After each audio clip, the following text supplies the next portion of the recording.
Mesdames, Messieurs, peuple congolais, chers membres de la diaspora, chers nouveaux abonnés, chers membres de la raison, de la conscience et de la transmission des principes et valeurs de l'intérêt général sur l'ensemble du continent. Je vous informe que la situation politique ou sociopolitique et humanitaire de notre pays, le Congo-Brazzaville, est problématique, tant pour le pouvoir que pour nous, peuples congolais. D'abord, au niveau du pouvoir, et pourquoi? Parce que le mal est fait. Et il y a risque pour le pouvoir en place, c'est-à-dire les dignitaires, valets, courtisans et autres, de tout perdre. C'est la perte des lendemains, d'où les statu quo actuels. Mais là, c'est là qu'ils se retrouvent dans l'entonnoir. Parce que le vrai pouvoir, c'est qui? C'est le peuple. Mais dans le peuple, on ne sait pas qui est qui. Donc, le pouvoir actuel, incarné au sommet par l'ogre des bords de la Lima, les Néron tropicales, celui-là qui a laissé sur les routes du Congo, qui est des cadavres de tout âge. C'est un individu, oui, Denis Sassou Nguesso fait partie de ces individus-là, que l'on ne rencontre qu'une fois tous les 2000 ans dans une nation, société donnée. Ils seront toujours au service de l'injustice, l'oppression, la barbarie, les génocides, les crimes et autres. La réalité est là. Donc, au niveau du pouvoir, la situation chaotique de ce pays les inquiète. Mais à qui la faute? Ce n'est pas la population, ni le peuple, autre. Non, c'est eux. Parce que dans toute organisation, qu'elle soit État, entreprise ou association, lorsqu'il y a un dysfonctionnement, c'est toujours celui qui a la tête qui en est responsable. Le poisson pourrit toujours par la tête. C'est la chaîne des responsabilités. Mais quoique chez nous, c'est toujours la responsabilité par appartenance. C'est là aussi le risque. Puisqu'on parle que c'est les clans, c'est l'embauchis, et voilà. Et après eux, combien d'autres victimes? Donc, cette problématique est importante. Le pouvoir est aux abois, au crépuscule. Donc, à la perte des lendemains. Et donc, il joue au statu quo. D'où l'incertitude, les inquiétudes qui règnent là, au sein du régime. Donc, ça ne nous concerne pas. Mais il faut aussi comprendre que cette problématique est aussi au niveau du peuple. C'est la conséquence de la gestion déjà du pouvoir actuel. Donc, ils ont mal géré ce pays. Ils ont piétiné le peuple congolais. Ils ont fracassé un pays. C'est pas notre faute. C'est pas, voilà. Donc, ça marche ailleurs. On a des ressources. On a les moyens. On a tout. On avait tout. Bon, ben, le pays là est passé d'un pays en voie de développement avant l'arrivée de Sassou Nguesso à un pays de tiers-monde pendant Sassou Nguesso. Aujourd'hui, il va nous laisser un pays au quart-monde, où le but de la condition humaine, sociale et existentielle n'a plus de signification. Mesdames, Messieurs, peuple congolais, chers membres de la diaspora, chers nouveaux abonnés, chers membres de la raison, de la conscience et de la transmission des valeurs de liberté, de la dignité, de l'intérêt général, etc. Vous le savez que la problématique au niveau de nous, peuple congolais, est à positionner ou à situer sur deux volets. Il y a le volet général, c'est-à-dire du côté du peuple. La population souffre. Nous sommes passés d'un pays du tiers-monde à un pays du quart-monde. Le but de la condition humaine n'est plus respecté. Donc le manque d'eau potable, l'éducation est par terre, l'injustice règne, comment dire, le cadre de vie, vous voyez, au niveau de l'alimentation, la médication. Voilà comment survivre dans un pays, hein, atteindre l'âge de 30-40 ans au Congo, ça devient un exploit. Et donc, vous voyez ça, mais au niveau des opposants au régime, dissidents, résistants, activistes, là c'est aussi problématique, puisque le risque est élevé. Le risque c'est déjà de déclassement social pour ceux qui vivent au pays. Le risque d'exil forcé. Et sans passeport, parfois ceux qui ont des passeports, ou les enfants ne peuvent même pas aller voir les pays de leurs parents parce qu'il y a les visas et tout ça. Donc vous êtes surveillés, c'est une gente très dangereuse. Et donc le risque d'aller en prison, le Congo est devenu un camp de concentration. Le goulag, une prison à ciel ouvert, où règne le grand banditisme, la loi de la jungle, hein, la sorcellerie, les assassinats, les trafics d'ossements, beaucoup de choses vraiment. Les gens dorment avec des cadavres et tout compagnie, c'est jamais vu. Donc ça, le mal est profond. Donc dans cette configuration-là, qui est déjà liberticide, anti-État, anti-citoyenneté, anti-social, criminogène, criminel, immoral, dissolu, et confiscatoire d'ailleurs de ce pays comme leurs propriétés privées, jouant de la France-Afrique comme les compagnies d'assurance. N'oublions pas l'ordre mondial actuel qui est au déclin ou au crépuscule comme les compagnies de réassurance. S'il n'y avait pas cet ordre mondial, ça ne serait pas encore là au regard de son CV. C'est le poids lourd des coups d'État. Sassou, c'est du poids lourd des coups d'État. On est bien d'accord? Sassou, c'est du lourd. Quand on voit son CV, on se dit quel individu qui a au moins un cerveau, même si pour des problèmes de pouvoir, d'argent et autres. Il faut se dire, ah non, c'est lui qui a fait ça, oui. Donc c'est ça, il y a de quoi devenir fou. On est bien d'accord? Donc voilà pour le décor de la situation. Mais allons voir maintenant du côté de l'envers du décor. L'envers du décor, c'est-à-dire la problématique de la chute de Sassou Nguesso. Parce que de toute façon, toute dictature a durée de vie limitée. Tout a un début, une fin. Est-ce que vous avez déjà pensé à la pendant et l'après Sassou Nguesso? Est-ce que vous le savez que nous sommes dans le chaos? Le chaos est déjà là. Mais pour ceux qui travaillent ou entretiennent ce régime, sont obligés de le protéger pour aussi éviter le chaos. Mais le chaos est déjà là. Mais pensons déjà au chaos. On entretient le chaos, il est déjà là. Les bébés noirs, les Koulouna, les Katakata, les milices, les points pour c'est déjà le chaos. Pour un rien, tu peux perdre ta vie. C'est déjà le chaos. Maintenant, il faut aller voir l'enjeu de ce chaos-là.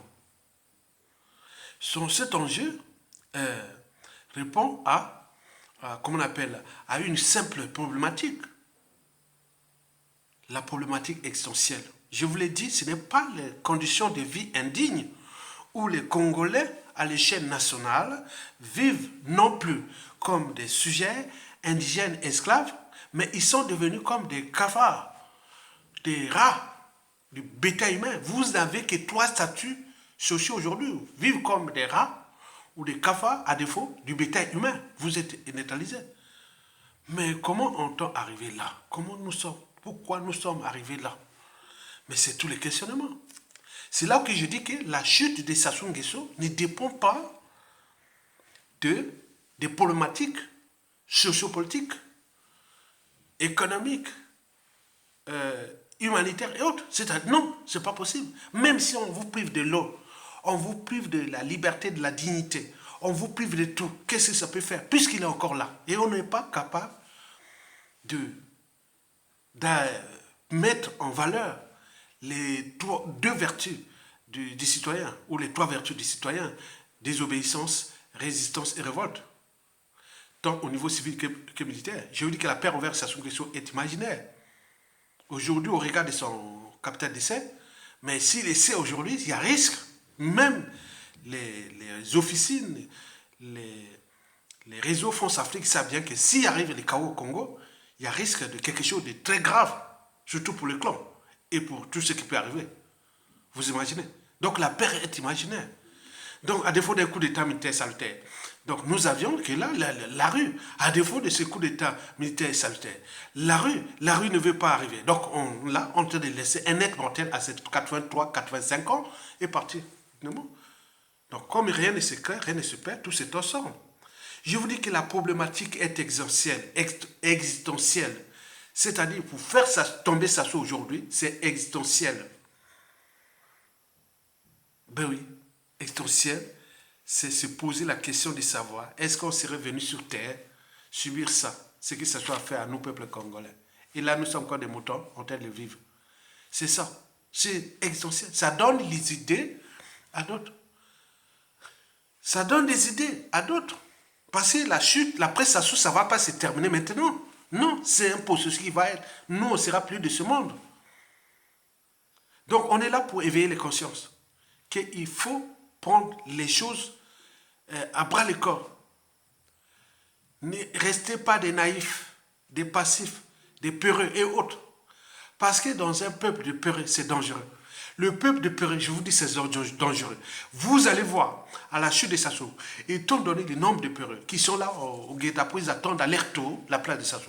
Vous allez voir, ce que je vous dis, ça va être très dangereux. Nous allons fabriquer des dictateurs autres, mais qui vont perdre. Lesquels vont perdre? C'est le clan, c'est les gens-là. Un peuple de peureux est très dangereux. Un peureux est très dangereux. Donc il vaut mieux avoir des courageux. Un peuple qui est courageux, il va au jour, on met en place un cadre, c'est-à-dire la gestion du pouvoir, des institutions autres pour régler ces problèmes-là. Le passif, c'est-à-dire par la justice. Mais là, si on ne prend pas conscience que nous sommes des peuples de peureux, des lâches et autres, mais ce peuple de peureux est très dangereux parce qu'il peut produire d'autres méchants. Parce qu'un peureux, un lâche, il est très dangereux. Nous avions au Congo des lâches, puisque depuis 2015, au niveau civil, politique et militaire, on n'a pas agi pour le risque d'être leur eu et chasser le gars. Mais ça n'est que de passage sur terre. Il va nous laisser une merde. Donc il faut en tenir compte de ça. Que les peuples de peureux sont les peuples les plus dangereux au monde. Puisque dans le peuple, on ne sait pas qui est qui. Donc le peureux va sortir. Vous allez voir ça. Après Sassou Nguesso là, vous allez dire que les visionnaires ont toujours raison. Parce qu'ils sont toujours en avance de leur époque. Historiquement, j'ai remarqué là où il y a eu des peuples de peureux, ça produit des individus bizarres à la chute de Sassou. Donc nous avions des dictateurs ou des dictatures à choper d'ici la fin du siècle. Nous, on ne sera plus là. Mais retenez bien, nous n'avions pas pris des responsabilités dès 2015, 2016, 2021. Et là, on attend quoi? Donc le gars est tranquille, mais il ne sait pas qu'il a préparé des méchants. Des gens qui sont là aux aguets, au moment qu'ils ont les moyens de l'État. On a déjà tout. Les marges de manœuvre sont telles que, observez-moi ce qui se passe au Sénégal. C'est tout petit comme ça. Tout petit par rapport à ce que nous avons subi. Regardez ça. Et là-bas, on compare déjà que Macky Sall est pire que ce que comme la Ouad avait fait. Ouad, peut-être il y a eu 3 ou 4, 10 morts pendant Ouad, ou je sais pas. Mais là, il arrive à 30, 50 morts. Mais nous, par rapport comparé à Sassou Nguesso, donc nous avons des marges. Et ils sont déjà là. Regardez ce qui se passe au Sénégal. C'est 0,5% de ce que Sassou a fait chez nous. Vous imaginez? Donc on a la marge. Donc c'est dangereux. Donc nous cherchons l'événement susceptible de dégager Sassou Nguesso pour qu'on puisse construire un cadre déjà de pouvoir collégial ou autre, comme on peut dire, pour repenser ou réparer ces injustices-là qui vont durer tout au long de ce 21e siècle. On est bien d'accord? Donc Sassou n'avait pas le monopole de faire ce qu'il a fait. Jean-Denis Okemba n'avait pas le monopole de dire qu'on a tué dans le sud n'est jamais tombé. Et on peut en multiplier les exemples. On est bien d'accord. Donc nous courons là les risques des situations graves, c'est le, le, le, le, le risque que je dis, les risques absolus. Parce que dans le peuple, on ne sait pas qui est qui. Président de la République, il fait son gouvernement. Il nomme les gens à la place des gens de Mokokemba. Mais qui sera ce mec-là? Hein? Étant donné que chez nous, lorsqu'on a un pouvoir, on a tendance à rendre justice soi-même. Quelqu'un qui va dire, oui, tiens, c'est telle personne qui avait tué mon frère, ma soeur, mon parent, autre. Il a le pouvoir et autres, occupé autour des victimes. Vous allez croire que ça va être rose la prestation de question au regard du nombre de victimes? Non. Donc c'est un pays en danger. Il y a une coalition de victimes qui vont avoir le pouvoir. Et c'est là les dangers, qui vont être confrontés. Parce qu'ils ont appris les méthodes. Ils connaissent que bien, dans cette configuration, il faut avoir les gens qui ont la même mission que vous au niveau du pouvoir pour réparer l'injustice. Il faut comprendre le cadre ou le contexte. Il faut analyser le contexte mondial qui peut être en faveur dans le cas de régler ces contentieux-là. Il faut voir l'ordre mondial. Et tout ça, c'est déjà étudié. Mais vous, que vous avez fait du mal, comment vous allez faire? Mais, mesdames, messieurs, je vous dis, soyez logiques. Sachant que sur tombe, les passeports sont caduques. Déjà ça, les visas et tout caduques. Mais il faut, avec les listes noires, chacun de ces gens, les restants, vont faire à l'ambassade du Congo-Brazzaville à Paris. Les consuls, l'ambassade et autres. Donc partout dans le monde, au pays et autres. Vous allez faire quoi? On vous connaît. Et combien de fois d'autres? Donc il faut faire attention. Nous sommes en chair de ronces parce que là, il faut faire attention. Il faut faire attention. Ne soyez pas des naïfs. On vous alerte. Rejoignez la résistance. Rejoignez, engagez-vous pour qu'on puisse mettre ce monsieur hors d'état de nuit. Parce que l'énergie potentielle de haine est telle que, ben oui, est telle que ça va se transformer en quoi? En règlement de comptes, en chaîne de vengeance. Et autres. Ça s'est passé partout. Ça se passe en Ukraine, en Russie, ça se passe au Togo, au Côte d'Ivoire, ça se passe au Sénégal, ça se passe partout. Donc, nous, on n'est pas, voilà, nous, on a eu ça. Ça se passe en RDC. Vous voyez ce qui se passe en RDC. Oh, ça se passe partout. Ça va se passer chez nous. Donc, les Sassou, les Nguessou, tout ce monde sont en danger. Ils seront traqués au pays comme à l'échelle planétaire. Vous le savez très bien. Et mais traquer, on peut priver des passeports, visas ou les perturber autres. Mais il y a d'autres qui ont d'autres idées. C'est quoi? C'est le crime. Parce qu'il n'y a pas que Sassou qui a le crime. Quelqu'un qui sait que tu as tué un tel de ma famille pendant que tu avais les moyens de l'État. Mais lui, il sait prendre sa place là. Qu'est-ce qu'il va faire? La première idée dans la tête.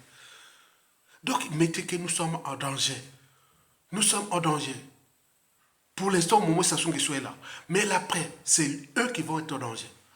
Donc, alerter ces gens-là à rejoindre la résistance pour qu'on puisse dégager Sassou Nguesso au moment où on a encore un certain nombre de consensuels, de ceux qui peuvent gérer ça de manière consensuelle et stratégique pour laisser pas à pas, parce que l'après Sassou Nguesso, l'histoire de Sassou et autres, ça va durer jusqu'à la fin du siècle.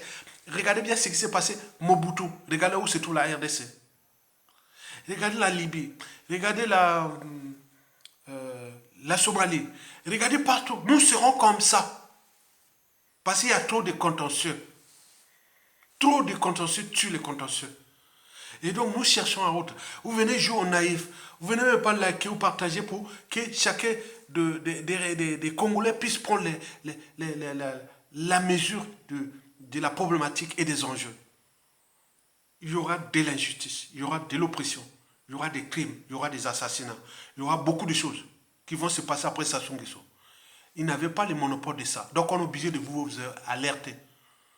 Donc vous, naïvement, vous jouez comme ça. Mais l'après Sassou Nguesso n'est pas rose.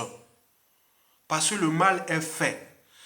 La problématique de dégager Sassou Nguesso n'est pas la condition sociale, condition autre que les gens sont dans la merde. Non, c'est un problème existentiel. Est-ce que je serais venu sur cette terre, de laisser mes siens mourir bêtement, et que je serais venu sur terre et faire quelque chose par Sassou Nguesso et tout compagnie qui fait qu'à sa tête? Donc c'est ça qu'on doit se poser la question. Est-ce qu'on serait venu sur cette terre, laisser Sassou Nguesso ce qu'il a fait avec son CV? Son CV là que vous connaissez. Et ce sera là. Donc c'est un problème existentiel. Vous devez avoir ça à l'esprit. Est-ce qu'on serait venu sur terre voir ce que ça soit fait? Il peut partir. Vraiment, même si au purgatoire, il paiera, mais même si autre, mais il a fait. Mais pourquoi pas vous, pourquoi pas lui, pourquoi pas elle et autres? C'est tous les questionnements. Si vous venez par naïveté, par passivité, que ça va être rose et vous jouez à la traitise, à beaucoup de choses dans la diaspora ou au pays, non, même au pays là-bas, ils ont compris que c'est en danger. Donc, jouez stratégique et restez toujours intelligent, c'est-à-dire les choses du détail, et voir les stratégies, les alliances et autres. Mais ne venez pas donner des leçons de morale aux uns, ça ne sert à rien. Parce qu'entre nous, vous, on ne sait pas qui est qui. Peut-être ce monsieur qui parle sera le président du Congo après Sassou. Vous imaginez. Donc chacun joue les alliances des stratégies. Donc faites attention. Likez, partagez et soutenez la résistance. Nous sommes là que pour nourrir les débats. Parce que les grands esprits pensent aux idées. Or, les petits, ils pensent aux gens, alors que les moyens aux événements. Mais non, nous on n'est pas prêts pour les élections, les dialogues et tout. Non, nous on croit comment faire tomber ça son question et trouver les cadres consensuels pour réparer d'une part, faire ce boulot. Parce que pour devenir un docteur, ou professeur, ou ingénieur, ou tout ce que... Mais le premier travail est fait par qui? Par le maître d'école primaire. Mais c'est lui là. Donc celui qui commence au bout, c'est lui, le maître d'école primaire. Ben oui. Le maître d'école primaire, c'est le socle de ce que nous sommes là aujourd'hui. Après, on passe au collège, lycée, université. Mais ça, c'est la formation. Ouais, c'est le maître. Donc, le maître là, c'est ce que nous voulons construire, ces cadres-là. Il est au niveau des contentieux historiques. Il est au niveau des repensées un État. Comment laisser un pouvoir, laisser un président tout puissant dans des sociétés où il y a plusieurs tribus, ethnies. Où, chez nous, avant d'être président, on est avant tout d'appartenance tribale. Les népotismes, la parentologie et plein de non. Donc il faut diluer ces pouvoirs. Il y a des idées. Donc il y a ça. Maintenant, comment diluer ça sans perturber le cadre étatique, c'est-à-dire les territoires, pour qu'il n'y ait pas de sécessionnistes, plein. Donc il y a tout à réfléchir. Donc voilà les idées. Au lieu de rester là où il y a les spectacles, les émotions. Si je pourrais créer les émotions, je vais créer les émotions. Je sais que ça n'amène à rien. C'est mon papa qui me disait ça. Vraiment, il était gêné de ce côté-là. Quand je pleurais pour une situation, il dit, moi, tu as pleuré, c'est ça l'émotion. Maintenant, viens réfléchir. Et c'était comme ça. Voilà, quand je disais, mais oui, mais je te laisse, ça t'a fait du bien, mon papa disait ça. Quand j'étais à l'école primaire, depuis début collège, avant l'accident à la mort. Mais il dit, mais maintenant là, tu sais bien, tu as fait ça. Oui, d'accord, maintenant, viens réfléchir. C'est ça. On ne gère pas une nation. On ne lutte pas par les émotions. On crée pas. Non, c'est par la raison. La raison de douter, de réfléchir, de se suturer, de s'organiser et d'agir. Et dans le cadre de notre lutte, il faut toujours mettre à l'idée que l'État est impersonnel et avoir les sens de l'intérêt général. Ne jouez pas aux émotions, vous perdez votre temps. Et ces émotions vont d'ailleurs vous broyer. Parce qu'à la suite de ça, vous allez vous trouver dans une situation. Ah, mais voilà. Maintenant, oui, on vous apprend à devenir des citoyens. Les citoyens, ça s'apprend. Les trois vertus du citoyen. Désobéissance. Pour arracher la liberté d'il y a des citoyens et du peuple. La résistance pour arracher votre dignité et la dignité du peuple. Et la révolte pour exprimer votre pouvoir de peuple. La révolte peut être la rue ou l'insurrection. À défaut pour nous, voilà les trois vertus des citoyens. Ça s'apprend. Vous avez ces droits et devoirs-là de déposer sa question et d'être à sa place. Et Kenneth Montet qui est là, qui a piétiné tout ce peuple, a tué tout le monde, et vous êtes là comme les moutons en train de les regarder. Pourquoi vous êtes encore? Mesdames, Messieurs, peuple congolais, chers membres de la diaspora, vous verrez que les vidéos que je fais, maintenant jusqu'à la chute, si je reste encore en vie, on ne sait jamais, puisqu'ils sont là à chercher à tuer, passer par là. Bon, on est maintenant, voilà, on est au niveau de la police technique et scientifique, donc on fait attention partout, donc les émotions, l'appartenance et tout ça, ça ne devait rien dire. Mon père me parlait de ça. Émotion, appartenance, tout, ça ne veut rien dire. Il était quand même génial. Donc ça instruit.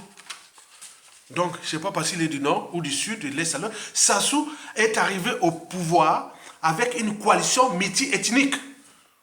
Il n'y avait pas de nord, sud, est, ouest. Quand on voit ces cellules-là, j'ai été, je vous l'ai dit, je me réagis à la vidéo comment on appelle, de Mamie Kola. Le truc que ça soit fait en décembre, quelque part à Paris, là. Moi, j'étais là, regardez là, Olivier, qu'il allait partir au pays qu'il a changé. J'étais parti là-bas par un ami qui m'avait invité. Et je suis allé, voilà, je dis non, mais c'est pas ça, je connais depuis le pays. Hein? Donc, non, on va encore nous ramener ça. Non, on m'a dit qu'il a changé, il a changé. Mais il a changé pour aller faire quoi? Il ne va pas gagner, il ne pourra pas gagner en 1997. Il part là, il va partir en janvier là. Il va, en janvier 1997, il pourra pas gagner, il n'a pas de marge de manœuvre. Il ne pourra pas gagner. Quoique les communications, non, mais donc c'était le coup d'État. Donc vous imaginez. Et donc, on a suivi tous ces processus-là jusqu'à aujourd'hui. Je te dis que, je vous dis sincèrement, on est modeste. C'est-à-dire l'histoire de ce pays-là, le Congo-là. Je peux vous les raconter depuis 1944, depuis la première élection du Moyen Congo, au Palais Bourbon, avec l'arrivée de Félix Tshikaya. En suivant toute l'année, jusqu'à aujourd'hui, je peux vous traiter ça vraiment de manière. Donc, on est bien calé l'histoire du Congo, d'Afrique centrale et d'Afrique. Donc on fait au jour modeste. Mais là-bas, ils n'aiment pas les intelligences. Imaginez, on était là-bas. Zigoué, même Paul Obambi, il est venu me faire ça devant chez moi, à l'époque, en 2018 ou 2017. Paul Obambi porte la loi du Cameroun, pourquoi il fait ça? Donc vous voyez, ils sont plus des humains. Et vous continuez à jouer quoi? Donc on vous forme à devenir des citoyens. Les citoyens placent toujours la raison au-dessus des émotions de l'appartenance. Parce qu'elle n'est pas par appartenant à la citoyenneté. Vous dites que vous êtes Congolais et autres. Ceux qui ont privé des autres ont compliqué des trucs de passeports. On va les priver des passeports. Il y aura une loi. Tous ces gars-là, l'ambassade, là et partout, vous allez avoir la justice. Je vous dis sincèrement parce que ça, on est obligé de laisser la voix des sans-voix dans les réseaux. Donc vous allez subir ça. Parce que vous l'avez fait, l'État n'appartient pas à Georges Mokemba, à Sassou Nguesso, au Bara, Ndengue. Non, ça appartient à tout le monde. Et les enfants vont subir ça. Je vous dis sincèrement. Pour que ça passe jurisprudence. En droit, on appelle la jurisprudence. Donc, ne faites jamais autrui. C'est que vous ne souhaitez pas qu'on le fasse sur vous-même. C'est tolérance zéro ce qui va arriver. Il reste seulement les cadres. Donc, je suis la voix des sans-voix. Et vous continuez à jouer comme là, genre, non, on sait bien comment fonctionnent les enjeux aujourd'hui. Les stratégies du pouvoir, pour la conservation du pouvoir, on les sait, mais juste à combien de temps? Il y a des méchants qui sont là en dormance, ils nous écoutent, ils regardent, ils suivent, les canaux regardent, mais au moment où vous serez surpris. Donc faites attention. Donc pensez que la prestation ne sera pas facile, ça sera plus dangereuse. Mais il y a une coalition des Congolais qui pensent qu'il faut sauver ce pays. Ils sont du nord au sud, de l'est à l'ouest. Comme mon papa disait, mon petit, tu dois réfléchir, tu ne dois pas pleurer. Donc moi, je pensais après les neurosciences, ça peut encore pas, l'émotion, c'est pleurer. Donc non, il revient à la raison.